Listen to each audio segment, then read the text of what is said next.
It's the home opener for the Oklahoma City Thunder, the first chance for Thunder fans to see Chet Holmgren live in person. What could possibly go? What could possibly go wrong? I feel like I'm being watched by a large Serbian man for some reason. That feeling just washed over.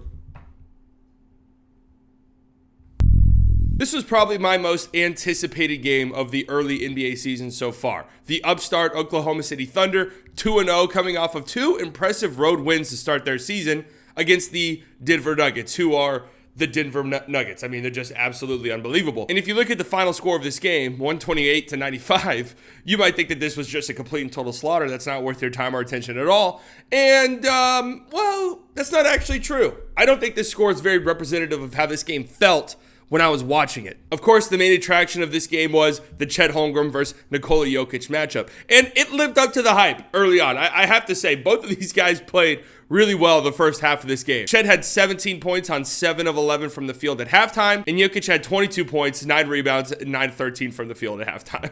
I mean, this guy's just absolutely crazy. But in the first 7 minutes of this game, both guys had 9 points, and they were going after one another. They were going at it a little bit. It was this contrast of styles that makes the NBA so great. It's what makes it so much fun to watch. You have this big bruiser in Nikola Jokic, who's a 3-level scorer in his own right, but just going at the smaller Chet Holmgren and just working him repeatedly in the post. And then you have this Chet Holmgren, who's this modern big, right? This 7-foot guy who's got the skills of a guard on the perimeter, who's scoring at all 3 levels early in this game, hitting threes, forcing Jokic to come out, blowing past them and dunking. I mean, it was really what we expected to see from this matchup. Even had some elbows thrown. Jokic getting a little dirty down there. No, I'm just kidding. I don't think this is a dirty play, but still, just goes to show the intensity of this matchup was a little bit more apparent when you're watching the game than the final score might indicate. And then Jokic, of course, post-game with the quote everyone's talking about, saying Chet needs to get fatter, which is something that is probably true. Listen, if I'm a Golden Corral in the Oklahoma City area or a Brahms, I'm using this as the perfect marketing opportunity. All right, this is a perfect marketing opportunity to promote fatness at your restaurants. See, if I'm Golden Corral, I'm starting an ad campaign similar to the old Subway ads where it was like, hey, look how fat I used to be. Then I started eating meatball marinara subs from Subway. Now I'm skinny, right? I'm doing a Golden Corral. Hey, look how skinny I used to be. Then I started going to the cheese fondue fountain at Golden Corral, and now look at me. And I'm using this as a before video for Chet, if I'm Golden Corral. Just watch this whole possession here. Hilariously bullied by Jokic. Gordon goes up for the shot. Jokic just bullies him down underneath the basket. Ball's loose. MPJ gets it, and it leads to a wide open baseline jumper. So stuff like this, that Chet's just going to have to get stronger. I mean, it's Jokic, and Jokic is one of the stronger players in the league. But this type of sequence right here is the type of stuff that we're talking about. Combining that last video with this one right here really just showcases how much of an asshole Jokic is when you really stop and think about it. Like, he can bully you and push you underneath the basket. So you get out on him and, you know, you're smaller. You've got a size disadvantage here. Jokic just says, yeah, I'll just shoot over you. Like, I can do it no matter what. I'll just shoot over you. It doesn't bother me. And it's easy to laugh at Chet for this quote. I've already seen people on Twitter talking about, oh, Chet can't stop Jokic. It's just a ridiculous argument. Nobody can stop Jokic. In fact, we saw this offseason, the Phoenix Suns, who lost in the playoffs to the Denver Nuggets last year, said, oh, yeah, there's nothing you can do. There's nothing you can do to stop this guy. We're just going to have to score 150 points, and that's what we're going to try to do. All right, fuck playing defense. We're scoring 150 points to beat the Nuggets. And I have to mention with Chet, his defense has been as advertised. But man, offensively, he is way more polished than I thought he would be early on. I mean, he looks good. This is part of the appeal right here with Chet Holmgren, man. His first basket of the game, the Thunder's first basket of the game.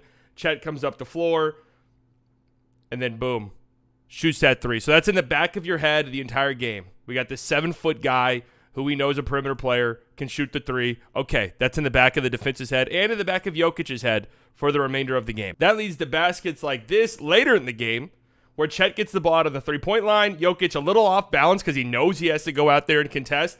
And Chet's just so quick and athletic for his size that he can just blow right past him, looks like a guard, and gets a dunk. I mean, this is pretty special stuff for a rookie player to be doing, honestly. A rookie 7-footer at that. Over 15 points per game, 7 rebounds, over 2 blocks, 70% true shooting to start the season for Chet, and he's doing it at all levels. I mean, right now, I feel like he's like the most consistent 3-point shooter the Thunder have, which is a problem for the Thunder. It was a problem in this game for them. It was a reason why the score was as bad as it was. They run a very beautiful offense, and it was beautiful yesterday as well, even though they didn't score that many points. They got great looks. They run so many actions. They run so many great sets, and it leads to these wide open threes. They just don't have the shooters. Like, all of their shooters, their consistent big minute guys, are streaky shooters at best and just flat out bad at worst. They went 6 of 32 from 3 in this game.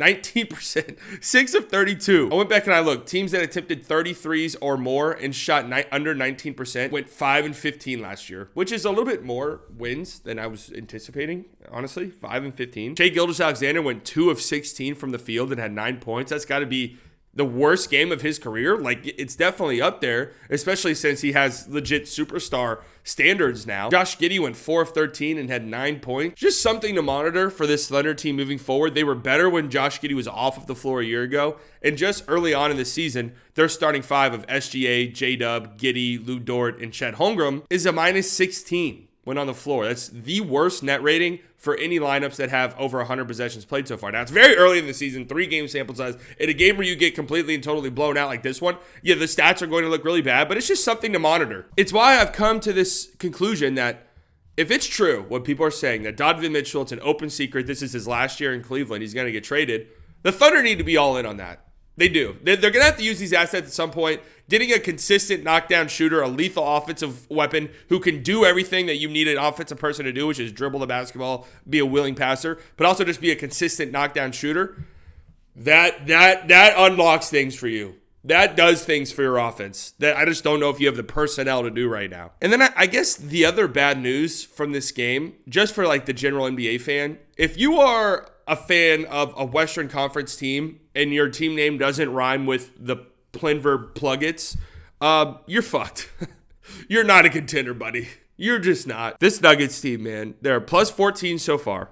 They have the 3rd best offensive rating, the 10th best defensive rating. And it's not like they've been going up against, droolers. It's not like they're going up against the worst teams in the league. They went up against the Lakers opening night, the Grizzlies on the road, game 2, which is a tough game. I don't care. The Grizzlies aren't very good, but that's still a tough game. And then the Thunder on the road, the upstart Cinderella team that everybody loved. And they're 3-0 convincingly. Like, they've just outclassed every team that they've played so far. When as a team you start reaching like asshole levels, right? Asshole on the floor levels, that's when you really transcend into greatness. This is what I feel the Nuggets are at here. See, this defensive possession right here by the Thunder. Chet's out of the game. J-Dub's guarding Jokic. It just was an interesting switch for them.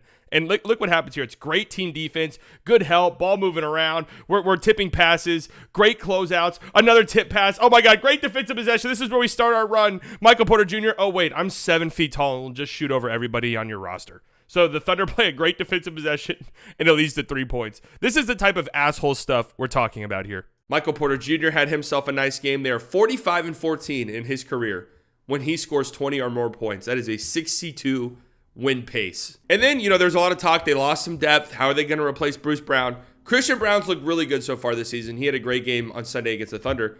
But Peyton Watson, I need to talk about this guy. Peyton Watson is an all defense level defender right this second.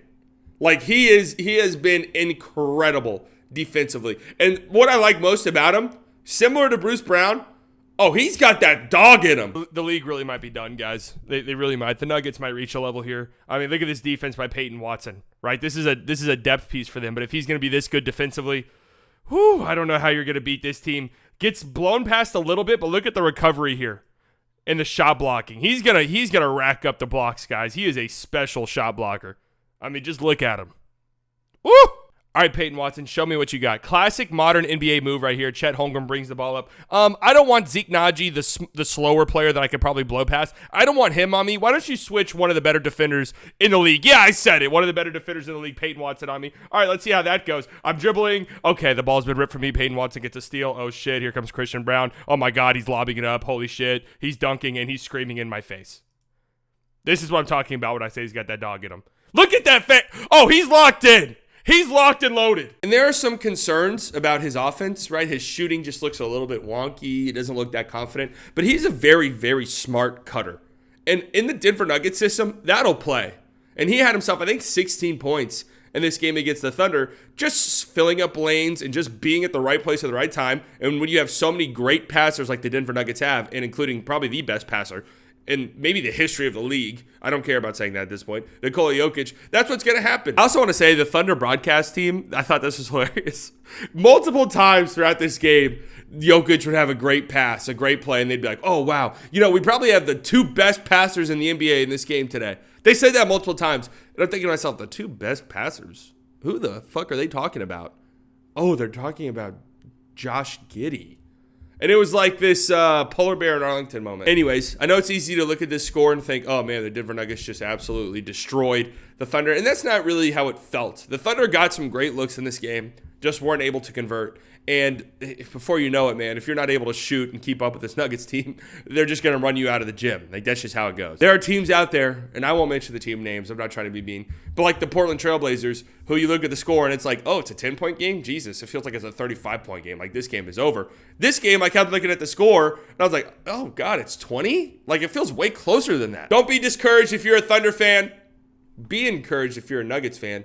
And definitely be discouraged if you're another Western Conference contender. Because it's just probably not your year. If this Denver team's healthy, it's just probably not your year.